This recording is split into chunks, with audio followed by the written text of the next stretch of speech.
Spencer Johnson of BYU basketball is with us on St. Patrick's Day as we need some of your luck because, in the second half last night. Where's the green, bro? I tried. This is my best effort. The camera makes it look not green. I promise it is. It has a green hue. we're stretching for that for sure. Thanks for hanging out with us. And we need some of your luck because in the second half, BYU really poured it on. What changed last night in the second half for you to go on and really dominate Long Beach State in the second half? Honestly, I think it was the dudes. We finally just snapped into it. Like we'd been, was it like a week and a half that we hadn't played, and they had played like 4 days ago. They were into the swing of it. We, had been practicing. We hadn't played in a little bit, so it took us a minute to get started, but, turned it around. What changed in the second half? Because you guys shoot 61%, and you just played this great second half. You have this 21-0 run, which is incredible. Yeah. Guys just wanted to guard. Which is huge. You can't win games without guarding. And then the number that jumped out to me was our assists. Like we had, how many was it? It was 28 on 36 field goals. That's incredible. That's crazy. So that was, we were moving the ball. Dudes were flying around, just hitting the open man. I don't know if I've ever seen that many assists. So it was super fun to play in. Would you pull up from three in the situation I mentioned? Do you remember that play, by the way? I don't remember that play. But I definitely will. Okay, so like Northern Iowa was up like 1 late or something, and there's like 17 seconds left. And instead of get fouled, he pulls up from 3, bro. They go up 4. I would do that. I feel like you would, where it's like, you know what? I'm going to finish this right now. Let's go. You have that type of confidence. I'm also noticing your defense on the three-point line against Long Beach State. They were 3 for 22. I mean, they shot 33% overall. You said guys wanted to guard. Yeah. How do you pull off something like that, holding a team that is very offensive-minded and scores a lot of fast break points and works off the press to 33%? You know what happened was I think a lot of the time we fouled them before they could even get a shot off.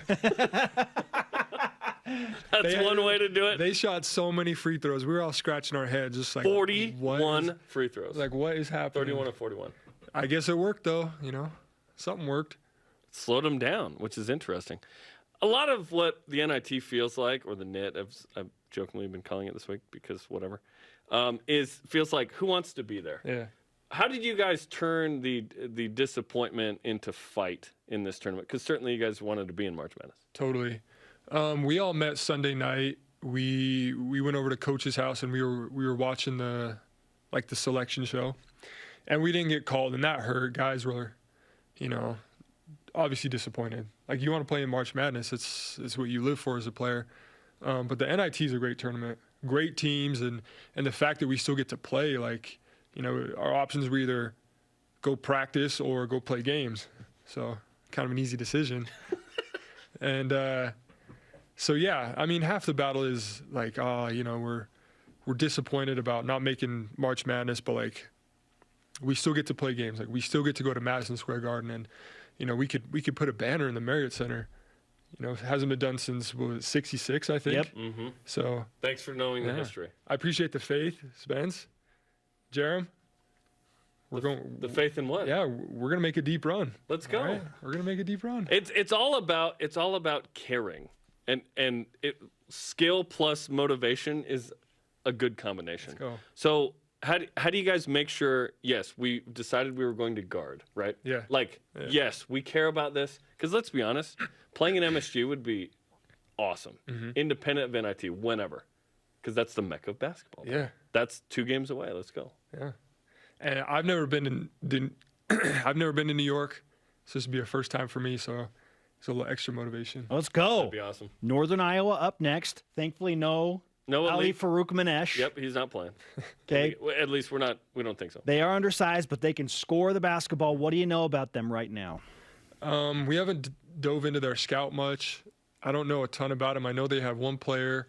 I think he was the player of the year in their conference. Which you faced last night at Long Beach State. Yep. You had a player of the year. Yep. Took care of that. So just take care of this one. Okay. Long Beach State was a team that was hoping they'd be in the tourney too, and they almost were, which is crazy. I do want to ask you this. Are you a guy that roots for or against the WCC teams in March Madness? Oh, man. I don't even know if I filled out a bracket this year. The pain is just too much. Yes. Yeah. That's understandable for sure. I mean, having played against those guys, well, let me ask you this. Gonzaga, they're obviously at an elite level. Mm-hmm. In your opinion, are they national championship caliber team this year? I think so. They have a ton of dudes that can play. Like, it's crazy. You're playing them, and you're down 2, and you look up 2 minutes later, and you're down 15. And you're like, what the heck happened?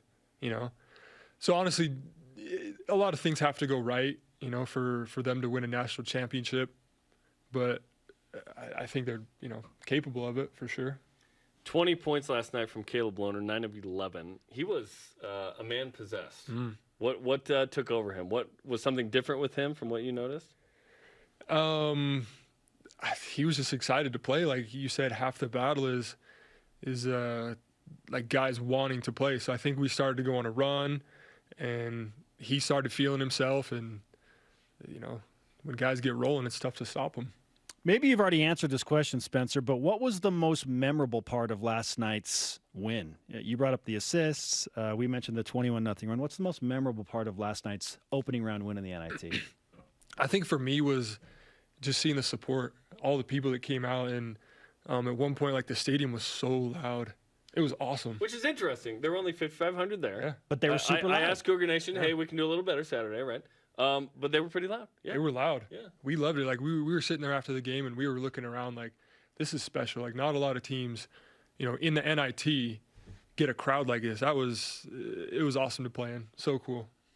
Spencer Johnson is with us on BYU Sports Nation.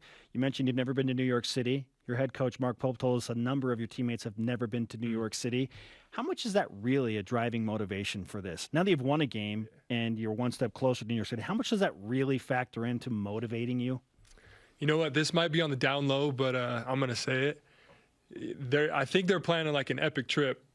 Like, once we get there, a couple days before we play, he's like talking it up. Oh, we're going to go this place, this restaurant. We're going to go see this. So who knows? As a motivating factor. Yeah. Yeah. I like that. Like, hey, let's go. Let's win at home.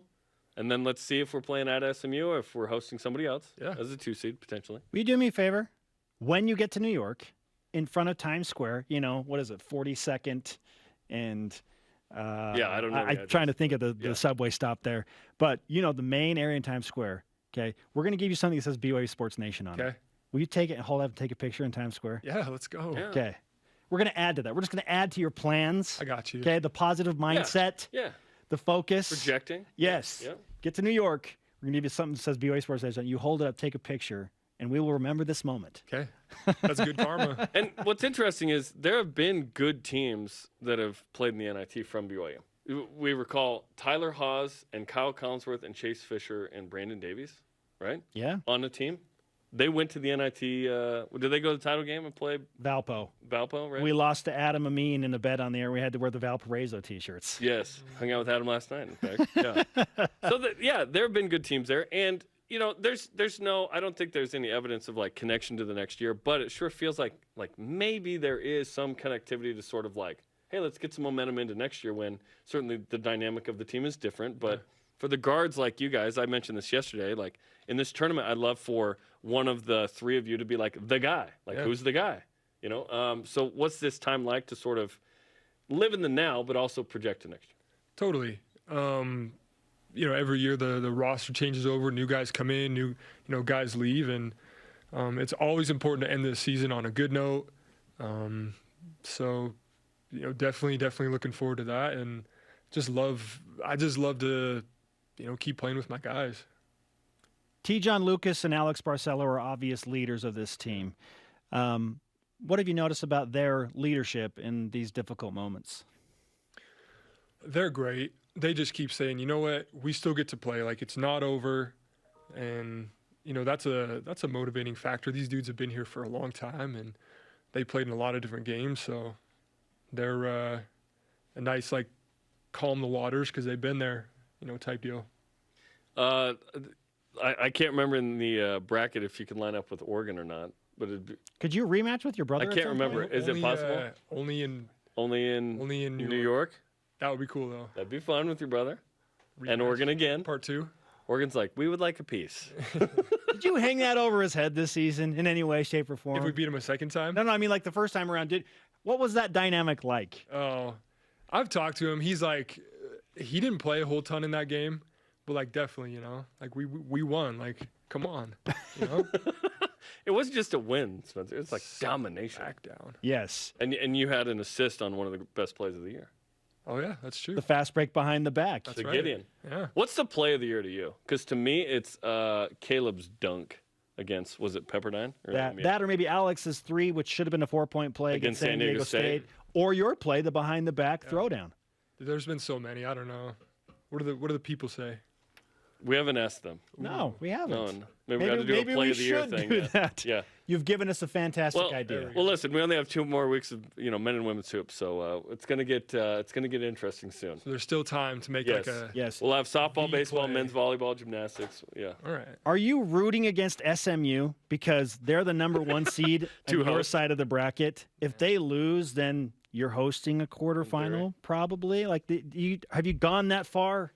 I'm not gonna jinx it, man. Okay, fair enough. What's Splay. in front of us? Just We're take care making of it. we're making plans for New York, but we're not worried about SMU. Let's go, baby. I love it. Let's give you some BYU Sports Nation karma for Northern Iowa on Saturday, bro. I don't think you've signed this. You signed? I You did. did He sign signed it the a flag. couple weeks ago. Okay. Yes, he We're signed back at it. people signing it, and now I'm forgetting who signed it. It's That's okay. a good sign. Yes. We're off Zoom, which is great. Off soon. Okay, good luck Saturday. Thanks, man. Thanks. Good to see you.